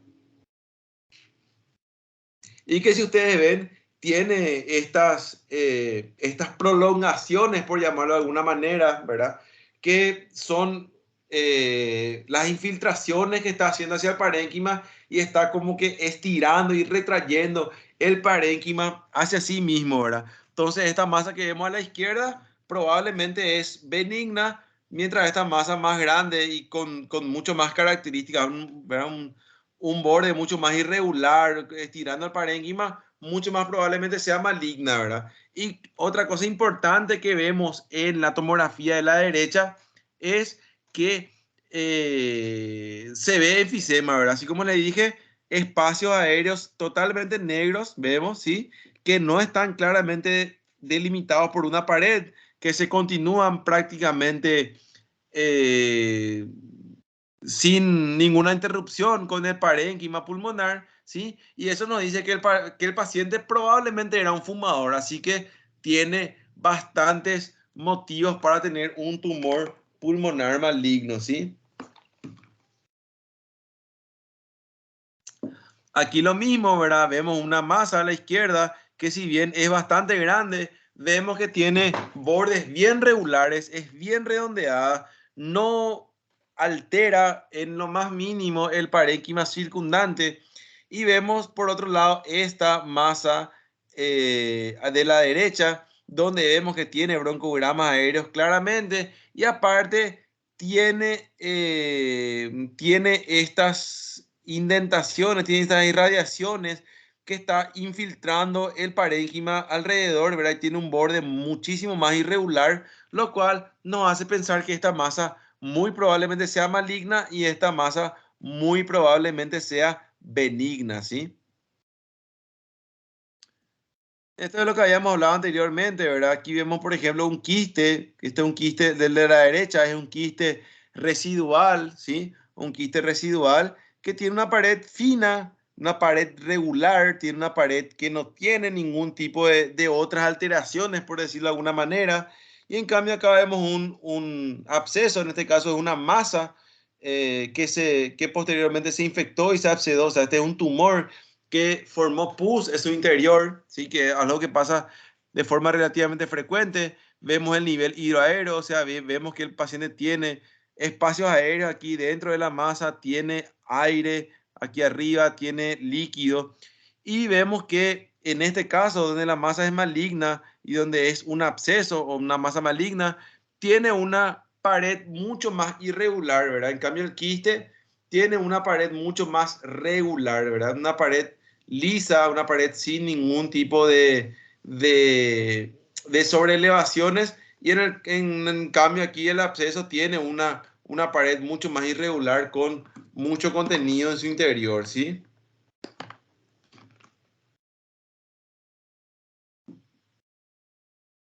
Esto es un nódulo satélite, nada importante, ¿verdad?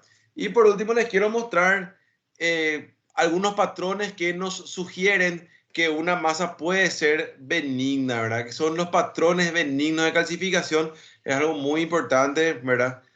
Patrones que nos dicen que la masa probablemente pueda ser benigna, ¿verdad? Cuando aparecen estas calcificaciones, que siempre las vamos a mirar en la ventana mediastinal, ¿sí? Las calcificaciones siempre se ven en la ventana mediastinal, son mucho más fáciles de ver. Tenemos estos cuatro patrones, ¿verdad? Un patrón difuso o un patrón donde toda la masa está calcificada o la mayor parte de la masa está calcificada, ¿sí? Este patrón central donde exactamente en la mitad de la masa o en el centro de la masa aparece la calcificación, ¿sí? Este patrón en popcorn o en pipoca o en pororó, donde la masa tiene una calcificación irregular, pero es una calcificación bastante grande también. Y por último, esta calcificación que podemos llamarle de tiro al blanco, ¿verdad? En inglés, target, que tiene varias capas de calcificación que forman como una mira, ¿verdad? Como eso que se usa para jugar tiro al blanco, ¿sí? Acá le voy a mostrar algunos ejemplos. Aquí una masa benigna, vemos que la masa no está infiltrando, tiene bordes regulares, es bien redondeada. Y en la ventana mediastinal vemos que esta masa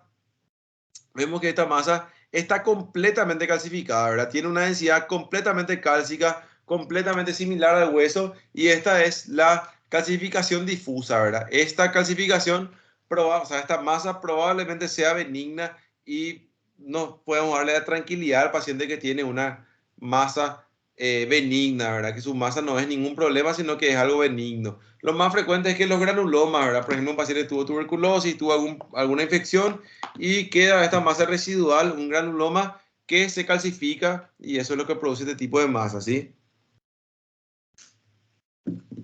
Aquí tenemos dos tipos de calcificaciones diferentes.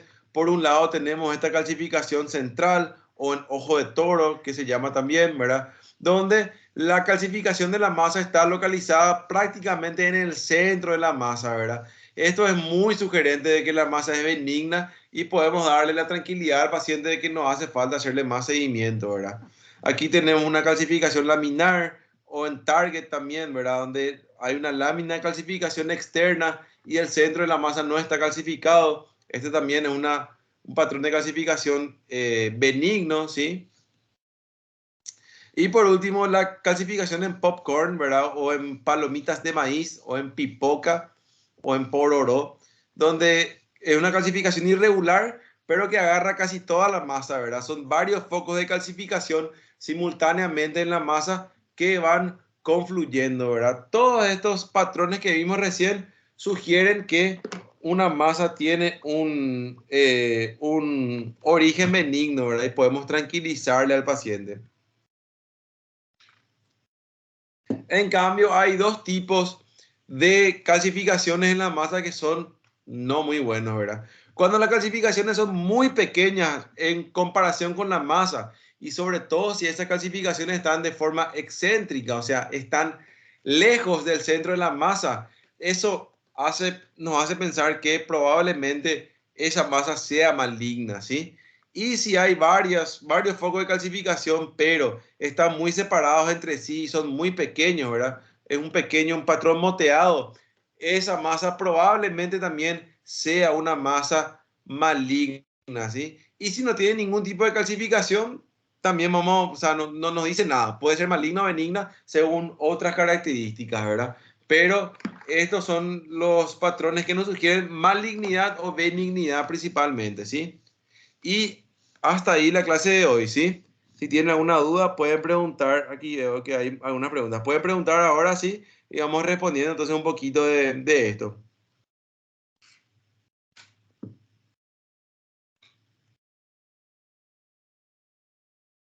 Bueno, acá me preguntan si, bueno, al inicio del COVID, ¿verdad? Se hacía radiografía, pero después se descubrió que la tomografía tenía mayor sensibilidad. Mira, realmente, de hecho que la tomografía tiene mayor sensibilidad para cualquier tipo de lesión pulmonar, ¿verdad? O sea, salvo que vos puedas decir exactamente qué tipo de lesión tiene el paciente, la tomografía siempre te va a mostrar mejor las lesiones, ¿verdad? Vas a poder ubicar mejor y vas a ver cosas que nunca vas a poder ver en la radiografía. Eso por un lado, ¿verdad?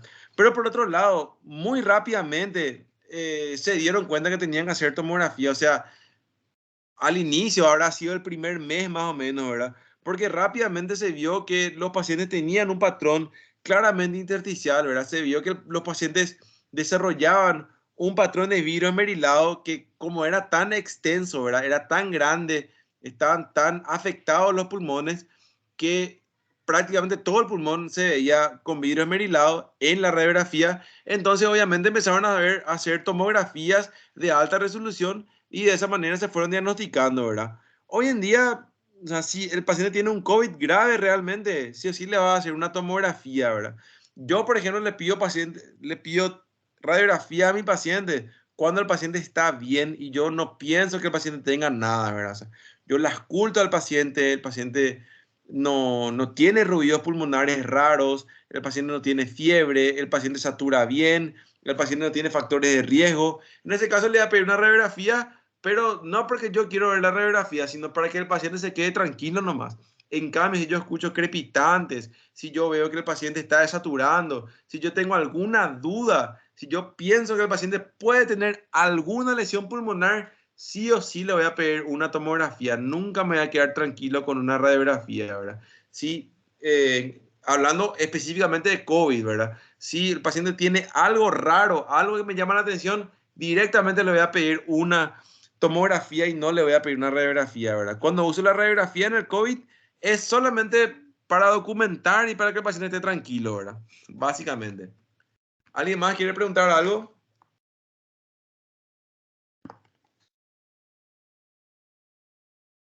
Bien. Hasta ahí entonces la clase por hoy, ¿sí? Igual si quieren escribir alguna pregunta más. Sí, diga nomás. Os slides da aula de segunda-feira agora, você vai passar para nós? No entendí la pregunta, ¿puedes repetir? Los slides de lunes ahora, de la clase pasada. Sí, sí, sí le va a pasar también. No pude nomás subir todavía. Realmente la idea es subir a la plataforma luego. Pero le va a pasar por WhatsApp porque va a ser más fácil, ¿sí? Ah, Y sim, mejor e rápido. a partir de la próxima clase voy a subir siempre a la plataforma los slides para tener ahí el registro, ¿sí? Solamente que estos slides, ¿verdad? De tomografía y radiografía son demasiado grandes porque tienen demasiadas imágenes, ¿verdad? En cambio, los otros ya van a ser más pequeños y va a ser más fácil ya subir, ¿sí? Gracias. La próxima clase va a ser, ya va a ser a partir de ahora siempre el lunes, salvo que tengamos que recuperar alguna clase, ¿sí? La próxima clase va a ser dentro de 15 días más o menos, porque el próximo lunes no se olviden que es feriado, ¿sí? Es feriado en Paraguay, no vamos a tener clases. Y vamos a tener entonces la próxima clase el segundo lunes de marzo sería, ¿está?